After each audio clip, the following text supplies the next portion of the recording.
গত বছর প্রেমিক স্বর্ণেন্দু সমাদ্দারের সঙ্গে আইনি বিয়ে সেরেছেন অভিনেত্রী শ্রুতি দাস।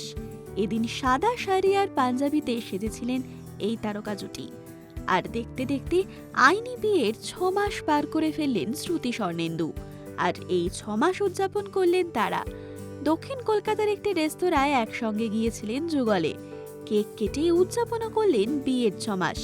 আর সেই সব মুহূর্তের ছবি সোশ্যাল মিডিয়ায় শেয়ার করলেন শ্রুতি। সুন্দর মুহূর্তগুলি শেয়ার করে শ্রুতি লেখেন, অর্ধেক বছর কাটিয়ে ফেললাম মিসেস দাস সমাদ্দার হিসেবে, বিয়ের 6 মাসের পূর্তির শুভেচ্ছা।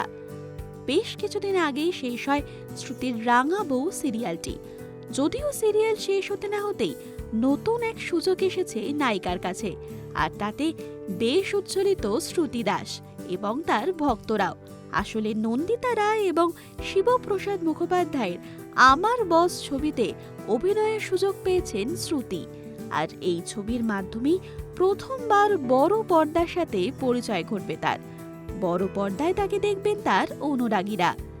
এরকম আরও অনেক ভিডিওস দেখার জন্য অবশ্যই নজর রাখুন আমাদের চ্যানেলে এবং পাশে থাকা বেল আইকনটি ক্লিক করতে একদম ভুলবেন না।